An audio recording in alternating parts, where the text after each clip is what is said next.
Shalom, Bapak Ibu yang diberkati Tuhan.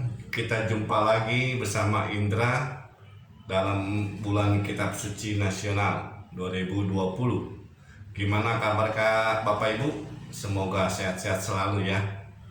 Nah, dalam kesempatan ini kita akan mencoba membahas tentang subtema menjadi umat yang berbela rasa. Apa sih yang dimaksud dengan umat berbela rasa? Nanti Bapak Ibu akan kita sama-sama mencoba melihat sampai sejauh mana dari bacaan yang akan kita ambil nanti. Mari kita mulai dalam permundungan kita pada malam hari ini. Sejak virus corona ditemukan di Indonesia pada pertengahan bulan Februari 2020, itu telah nampak dampaknya ya, pada kesulitan ekonomi secara meluas, baik kelas menengah atas maupun kelas bawah. Itu semua sangat berdampak sangat luas. Dan untuk membantu mereka, bagi orang-orang yang terpuruk dalam kesulitan ekonomi, itu tidak bisa dibebankan semuanya tanggung jawab kepada pemerintah, tapi juga kita sebagai rakyat Indonesia juga harus mengupayakan gerakan untuk membantu sesama. Sebagai warga negara Indonesia yang baik ya, dan juga kita sebagai umat beriman, karena logo kita 100% Indonesia, 100% Katolik, kita berusaha mengupayakan suatu gerakan solidaritas kepada sesama ya. Tapi tidak sendiri. Kita akan bersama-sama dengan umat selingkungan, sewilayah, atau separoki ya. Nah, kita ditantang nih untuk mewujudkannya.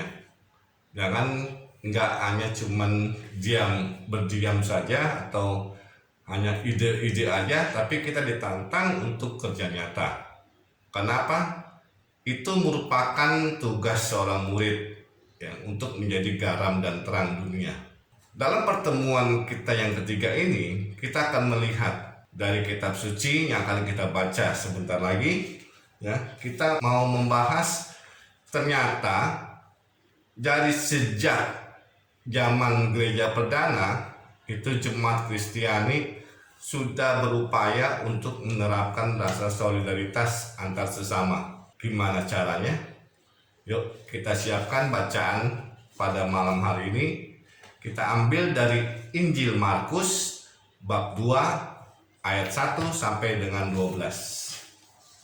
Markus bab 2 ayat 1 sampai 12. Kemudian sesudah lewat beberapa hari, waktu Yesus datang lagi ke Kapernaum, tersiarlah kabar bahwa ia ada di rumah. Maka datanglah orang-orang berkerumun sehingga tidak ada lagi tempat, bahkan di muka pintu pun tidak, sementara ia memberitakan firman kepada mereka. Ada orang-orang datang membawa kepadanya seorang lumpuh digotong oleh 4 orang. Tetapi mereka tidak dapat membawanya kepadanya karena orang banyak itu. Lalu mereka membuka atap yang di atasnya. Sesudah terbuka, mereka menurunkan tilam tempat orang lumpuh itu terbaring. Ketika Yesus melihat iman mereka, berkatalah ia kepada orang lumpuh itu, "Hai anakku, dosamu sudah diampuni." Tetapi di situ ada juga duduk beberapa ahli Taurat. Mereka berpikir dalam hatinya, "Mengapa orang ini berkata begitu? Ia menghujat Allah. Siapa yang dapat mengampuni dosa selain daripada Allah sendiri?" Tetapi Yesus segera mengetahui dalam hatinya bahwa mereka berpikir demikian. Lalu ia berkata kepada mereka, "Mengapa kamu berpikir begitu dalam hatimu? Manakah lebih mudah mengatakan kepada orang lumpuh ini, 'Dosamu sudah diampuni,' atau mengatakan, 'Bangunlah, angkatlah tilammu dan berjalan'? Tetapi supaya kamu tahu bahwa di dunia ini Anak Manusia berkuasa mengampuni dosa." Berkatalah ia kepada orang lumpuh itu, "Kepadamu kukatakan, bangunlah, angkatlah tempat tidurmu, dan pulanglah ke rumahmu." Dan orang itu pun bangun, segera mengangkat tempat tidurnya, dan pergi keluar di hadapan orang-orang itu. Sehingga mereka semua takjub, lalu memuliakan Allah. Katanya, "Yang begini belum pernah kita lihat." Demikianlah sabda Tuhan. Terpujilah Kristus.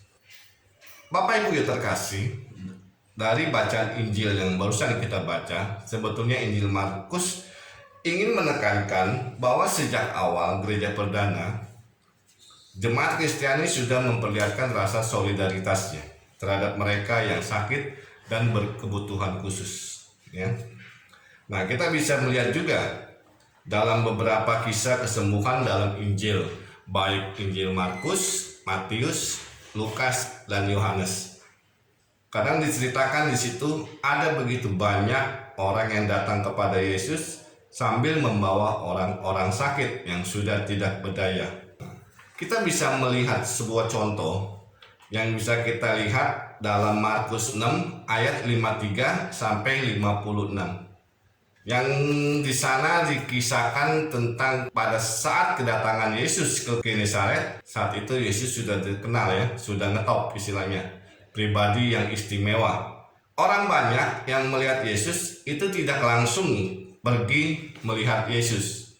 Nah, biasanya kan kalau kita ketemu orang ngetop kan langsung datang aja melihat. Nah, di sana dikatakan, "Maka berlari-larilah mereka ke seluruh daerah itu dan mulai mengusung orang-orang sakit di atas tilamnya kepada Yesus, di mana ada kabarnya ia berada." Markus 6 ayat 55.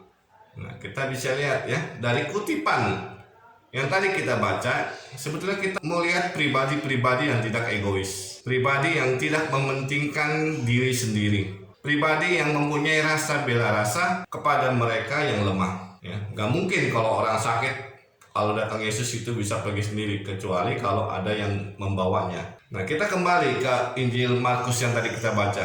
Di situ diperankan atau dibahas bahwa peran aktif bela rasa itu bukan kepada mereka yang sakit, tetapi kepada orang-orang yang membawanya. Dalam Markus 2 ayat 1 sampai 12, peran aktif bela rasa itu kepada mereka itu mau semakin dipertajam. Jadi dikisahkan bahwa pada waktu tersiar Yesus kabarnya datang ke Kapernaum, orang banyak datang bergerombolan, ya. Situ kan dikatakan sampai rumahnya penuh, mau masuk kayak susah. Jadi di depan pintu sudah pada ngumpul. Lagi-lagi kita melihat ada yang menarik. Kenapa? Ketika orang banyak mendengar Yesus datang, mereka membawa orang-orang sakit kepada mereka. Itu mau menunjukkan bahwa rasa peduli kepada sesama pada saat zaman itu sudah sangat tinggi. Diceritakan ada orang-orang yang membawa orang sakit yang digotong oleh 4 orang. Itu tidak dijelaskan dalam Injil Markus apakah orang sakit yang dibawa kepada Yesus itu adalah keluarga atau saudaranya atau sahabatnya atau orang lain. Itu tidak diceritakan dari 4 orang yang menggotongnya. Dalam Markus bab 2 ayat 3, kita bisa juga melihat bahwa di situ si sakit itu pasrah, ya, hanya diam, pasif, tidak bergerak. Yang namanya juga orang sakit, ya, tidak bisa berbuat apa-apa. Justru yang aktif itu adalah orang-orang atau 4 orang itu yang menggotongnya untuk mencari jalan untuk bisa bertemu dengan Yesus. Dikisahkan bagaimana mereka dengan susah payah menggotong si sakit untuk dibawa kepada Yesus. Itu bukan tugas mudah, ya, karena mereka dihalangi oleh orang banyak, orang di depan pintu. Jadi mereka nggak masuk. Tapi kesulitan dan hambatan yang mereka hadapi itu ternyata tidak mematahkan semangat mereka. Mereka tetap berjuang untuk bisa membawa orang sakit ini bertemu dengan Yesus. Di situ diceritakan bahwa mereka berjuang menaik ke atas atap, lalu membuka atap tersebut dan menurunkan tilamnya persis di depan Yesus. Alhasil Yesus melihat iman mereka, ya, 4 orang itu, baik iman si sakit maupun keempat iman tersebut. Ternyata iman dan usaha yang gigih itu bisa mengatasi semua rintangan yang dihadapi. Selalu ada jalan keluar bagi mereka yang percaya dan tidak menyerah terhadap segala kesulitan hidup. Seperti saat ini contohnya, walaupun keadaan susah, tapi kalau kita punya iman dan usaha, itu pasti ada jalan keluar. Kisah si sakit yang disembuhkan oleh Yesus ternyata tidak berhenti sampai di saat si sakit disembuhkan, suruh bangun dan mengangkat tilamnya dan suruh pulang. Di ayat 12 ternyata diceritakan setelah orang banyak melihat karya penyembuhan itu, mereka sangat takjub dan memuliakan Allah. Katanya, yang begini belum pernah kita lihat. Ternyata kuasa Allah itu selain mendatangkan sukacita yang dialami oleh yang sakit, ternyata juga membuat orang-orang yang melihatnya itu semakin percaya dan semakin kuat imannya untuk bersama dengan Yesus. Nah, rasa solider yang telah dilakukan oleh 4 orang yang telah menggotong orang sakit itu, yang tidak bisa berbuat apa-apa, ternyata dari kisah yang kita baca itu membuat kita sebetulnya semakin diteguhkan bahwa sebagai orang beriman kita juga perlu saling tolong menolong dan juga dengan rendah hati membiarkan diri kita ditolong orang. Dan semoga semangat ini tidak luntur di tengah-tengah umat Kristiani, karena ini merupakan salah satu jati diri sebagai umat Kristen. Dan sebagai permenungan kita malam atau saat pertemuan kita yang ketiga ini, dan sebagai permenungan kita pada pertemuan yang ketiga, apa yang akan kita lakukan bila melihat ada orang yang menghadapi kesulitan dan tidak berdaya? Apa yang kita buat? Kita diam saja, kita mulai mendekati, atau kita menolong, atau kita peduli? Nah, itu Bapak Ibu yang bisa merenungkannya. Semoga permenungan ini bisa atau dapat membuat kita menjadi garam dan terang dunia bagi sesama. Amin. Terima kasih. Tuhan memberkati.